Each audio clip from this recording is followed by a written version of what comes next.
Hello, ladies and gentlemen. I always get asked the question, Yamato, are you coaching next year? What are you doing? Are you gonna go back to coaching? Are you joining this team? I heard a rumor that you're joining this team. And the truth is, I am not going to join a team for the next year. And before I give you the reason why, I want to tell you how I work.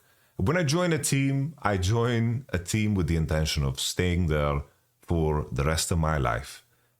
This mindset to me is very crucial because it makes you want to nurture every aspect of it. It's like you want to be able to give input on things that you care about, and you want things to philosophically and value-wise align with what you want to achieve. And you're going to want to move mountains together with your brothers, so to speak. And when I join a team, I do it with the full intention of competing at the highest level, which means that there is no work-life balance. It's like if I join a team, it's with the intention to win everything and to do as best as we possibly can. So your whole life becomes the competition. There is no real work-life balance, and everything becomes secondary when you compete. And I wouldn't have it any other way. I think this is the only way for me to compete. But I've reached a point now where, in order for me to want to give that part of myself and to do those sacrifices, the opportunity would have to carry so much trust, so much potential, and so much, commitment that at this point in my career, it's not something that I can really ask for. So I don't want to say that this is my retirement, because sometimes, some doors open. Like I was coaching in Sandbox at some point, right? I was coaching in Korea, and that was the same year I signed a contract with Team Liquid, but we decided not to do it because, Trump was closing the borders and COVID was running rampant, so it was very hard to get a green card, right? So things have a way of playing themselves out, but currently I feel a lot better and a lot happier building my own thing. Last year, we co-streamed the whole year. We had a great time, and I took a leap of faith with Casey. Didn't work out. It is what it is. That's okay. And I felt like this year we had to kind of start over.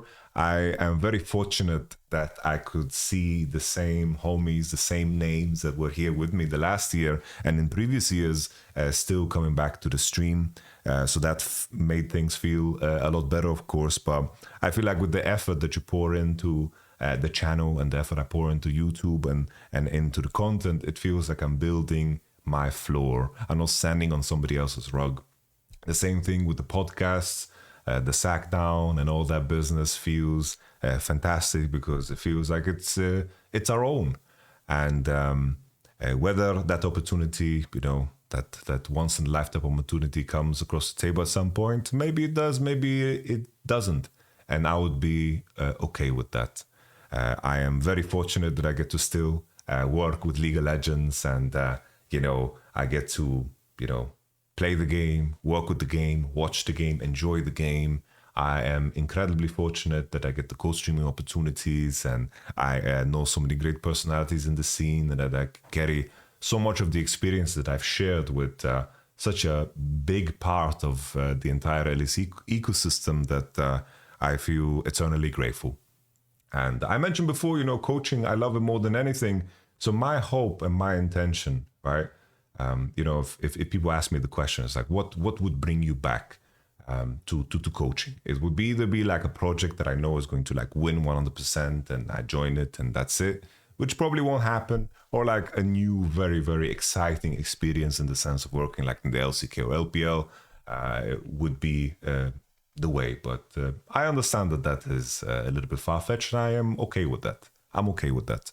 I have the opportunity to set a very high standard for myself, both because I have put a lot of effort into the channel, and at the same time, I would need that level of trust in order to commit myself and make the sacrifices that you make when you compete.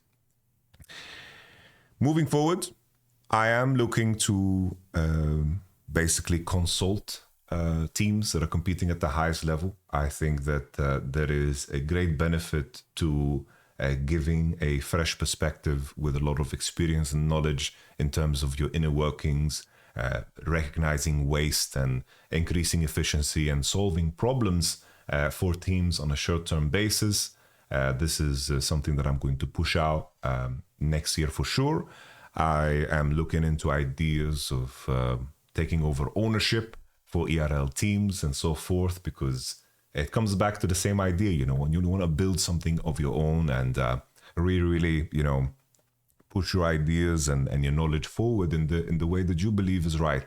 So those are the things that I'll be looking for. And of course, everything on the stream will continue the same way. I appreciate all of you guys' support. I have worked now in League of Legends for 14 long years. 14 years. I started off as a player with big dreams, and even then, when I was grinding out solo queue, I did it without any sleep. You guys know the laptop burning my thighs and balls story. I've shared that way too many times. I played in the first split of the LCS on Dragonborns, and I continued trying to break through, and I started coaching back in season 5.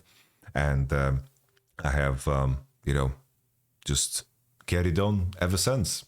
I did some stints on the LEC as a caster and as an analyst. And now as a streamer, we move forward. I am excited for what the future holds. I probably have some great news to share further down the line. But I am hoping to reach out to teams to consult on a short-term basis.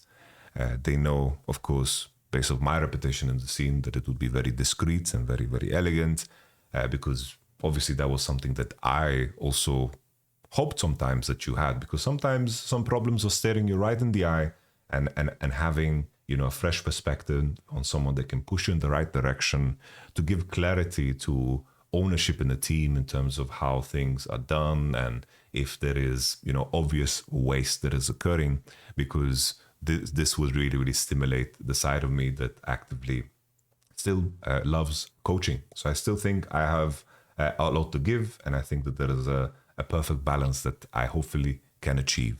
But for now, co-streams will continue, everything will continue, league streams will continue, rock and roll. And once again, thank you so much for all of your support across all of these years.